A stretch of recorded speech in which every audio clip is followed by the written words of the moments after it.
Isabella stood before the mirror, adjusting her scrubs for another exhausting shift. Her once vibrant smile had dimmed, replaced by the quiet fatigue of someone holding a family together alone. Ryan, her husband, was already gone, off to another meeting, though she had stopped asking who the meeting was with.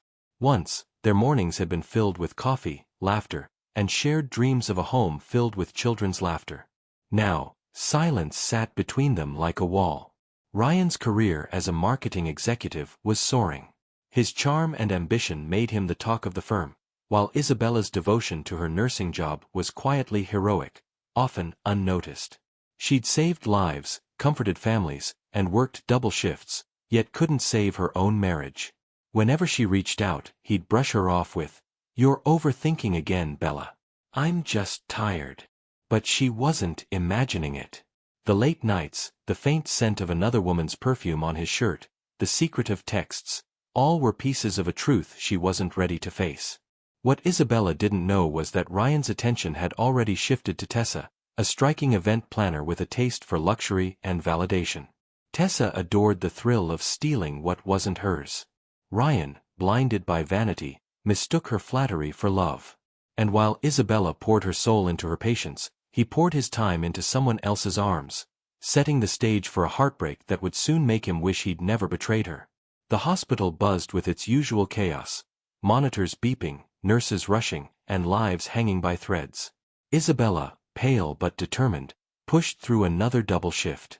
She hadn't eaten since dawn, her hands trembling slightly as she adjusted an 4-drip. "You should rest, Bella," a co-worker urged, but she only smiled weakly. "My patients need me more." Hours later, while helping an elderly man sit upright, the world tilted. The fluorescent lights blurred, her vision tunneled, and before anyone could react, Isabella crumpled to the floor. "Code blue!" a nurse shouted as panic spread through the ward. Within seconds, doctors and nurses surrounded her, the very team she had worked beside now fighting to save her. Her pulse was faint. Dehydration and exhaustion had pushed her beyond the brink. In another part of the city, Ryan stood before a gilded mirror, straightening his tie. The hotel ballroom glittered with chandeliers and laughter as Tessa fluttered around in a designer gown, celebrating her birthday. His phone vibrated on the table. Hospital calling. For a brief moment, guilt flickered across his face. Then he silenced the call, slipping the phone into his pocket.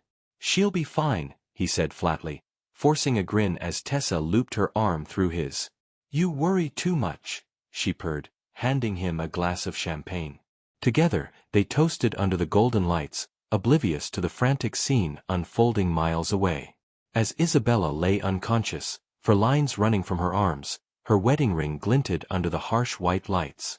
It was the same ring she once believed symbolized love.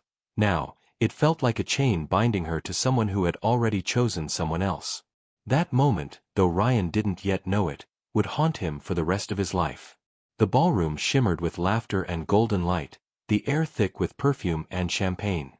Ryan stood beside Tessa, raising his glass as the crowd chanted her name. Cameras flashed, music swelled. It was the kind of glamorous world he always dreamed of belonging to. For a few blissful hours, he forgot everything beyond that glittering room. Then his phone buzzed again. He frowned, finally glancing down. 12 missed calls. All from his sister, Maya. His heart skipped. He stepped aside, the bass of the music pounding in his chest as he listened to the voicemail, her frantic voice slicing through the noise. "Ryan! It's Isabella. She collapsed at work. She's in the hospital. Where are you?" For a second, the room spun. He turned toward the exit, but before he could move, Tessa appeared, her sequined dress catching the light. "Babe, what's wrong?" she asked, pressing close. "Isabella's sick," he muttered. "She's in the hospital." Tessa rolled her eyes and laughed softly. "Oh, Ryan, she's always having some emotional crisis. You deserve one night without drama. Stay. Enjoy yourself." Her tone was sweet, manipulative, the same mix that always disarmed him. He hesitated, guilt clawing at his chest. Then the music swelled again, someone called his name, and he forced a smile.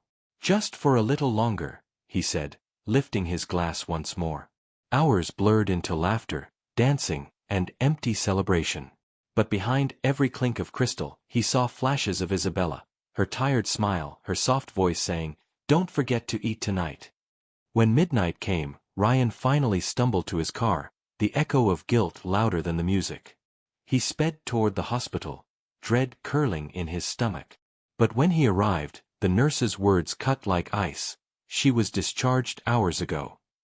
He found the empty bed, the faint imprint of her head on the pillow, and for the first time that night, silence felt deafening. Isabella had gone home, weak, heartbroken, and alone. When Ryan steps through the front door, the silence feels heavier than any sound he's ever known. The faint hum of the refrigerator fills the darkened house. In the kitchen, the only light comes from the small lamp over the table, where Isabella sits, her hospital bracelet still around her wrist, hands folded neatly in front of her. Her eyes are red, not from anger but exhaustion, the kind that comes from heartbreak rather than pain. She doesn't shout or throw anything. Instead, her voice is calm, almost fragile as she asks, "Was the party worth it?" The question stops him cold. He opens his mouth, but nothing comes out. He tries to explain, "It was work. I didn't know. I was going to come sooner," but even he hears how empty the words sound. Isabella nods slowly, her lips trembling as she whispers, "I saw who you really are tonight." A tear slips down her cheek, catching the dim light. She stands carefully, her body weak but her resolve unshaken. Without another glance, she walks down the hallway, moving with quiet finality. Ryan watches as she pulls a small duffel bag from the closet, the one she used for weekend trips they never took anymore. She doesn't slam the door when she leaves. It closes softly, like the end of a prayer. The echo lingers in the air long after she's gone, and Ryan realizes too late, silence can be the loudest goodbye. Tessa lounges in her penthouse the next morning, scrolling through social media with a satisfied smile. Photos from her birthday gala flood the feed, she and Ryan under golden lights, champagne glasses raised, their smiles polished and perfect. "Power couple goals," one comment reads. She smirks, imagining Isabella scrolling through the same images, heartbroken and humiliated. When Ryan finally shows up, his shirt wrinkled and eyes hollow, she greets him with a kiss and a teasing grin. "Now that she's gone, we can stop hiding," she says, curling her arm around his. But instead of excitement, Ryan stiffens. The scent of her perfume makes him nauseous. Every sparkle in her eyes reminds him of the night his wife collapsed, the night he chose this glittering lie over the woman who loved him. Tessa doesn't notice his silence at first. She keeps talking about parties, vacations, and our future, unaware her words only deepen his disgust. When she finally demands, "When will you tell the world about us?" Ryan's expression hardens.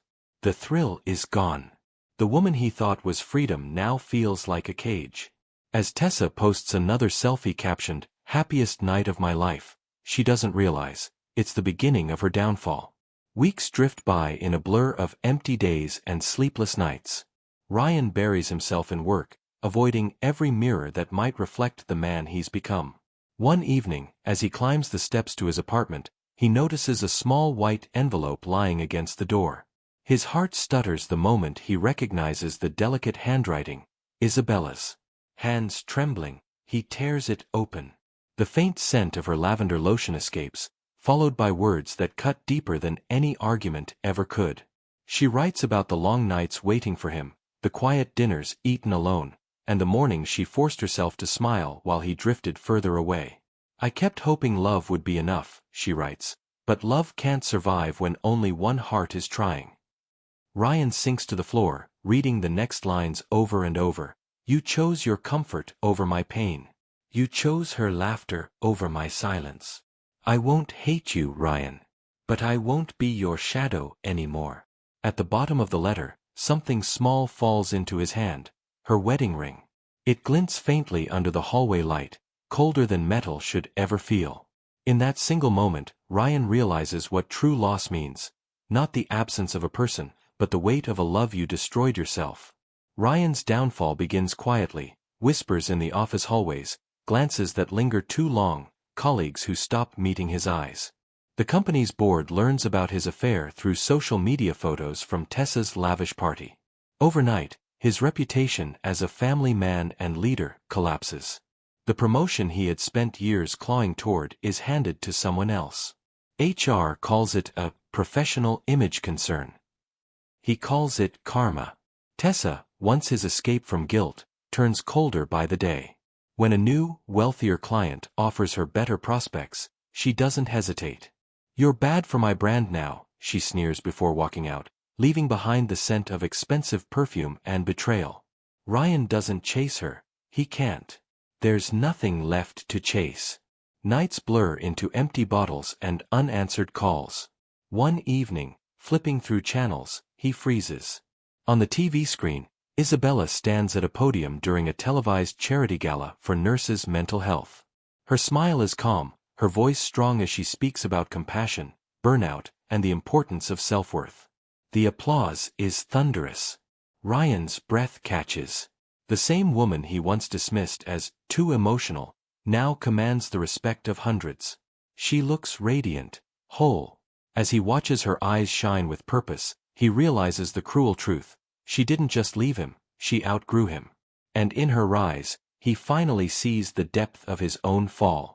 The hospital corridors feel colder than he remembers. The faint smell of disinfectant and echoing footsteps pull Ryan back to the memory of the day he ignored her call, the day everything began to crumble. He walks slowly, clutching a small bouquet of white lilies, her favorite. From a distance, through the glass wall of the staff lounge, he sees her. Isabella, laughing with her colleagues, her smile soft and genuine, untouched by the shadows of their past. For a fleeting second, he almost steps forward. But then he stops. She looks happy, free, and for the first time, he understands that his presence would only stain that peace. He turns to the reception desk and places the flowers gently on the counter. Attached is a note written in his trembling hand. "I'm sorry for not being there when you fell. I'll regret it forever." The nurse at the counter nods silently, recognizing his name but saying nothing. Ryan walks away, his reflection trailing in the polished floor like a ghost of who he used to be. Each step echoes through the hall, not with pride or anger, but with the quiet rhythm of a man finally facing his own remorse. Months later, the auditorium glows with applause as Isabella stands beneath the bright lights, holding a crystal award that catches the stage beams like morning sunlight. Her name echoes through the hall, recognition for her tireless work supporting healthcare workers' mental well-being. She feels the warmth of purpose in her chest, a peace she once thought she'd never find again. As she looks out over the audience, a familiar face catches her eye near the back. Ryan. His once confident posture is gone, replaced by quiet humility. His suit hangs loosely, his eyes shadowed with remorse. For a heartbeat, the noise fades, and only their gaze holds. No words are needed. Everything between them has already been said in silence. Isabella offers a gentle, forgiving smile, not for him, but for herself. A final release. Then she turns back to the stage, her heart light, her scars now symbols of strength. Ryan watches her one last time before slipping out of the hall. Under the red glow of the exit sign, tears shimmer down his face. She has risen from the ashes he created, and though her life shines anew, he carries the weight of what he lost, a love he'll regret forever.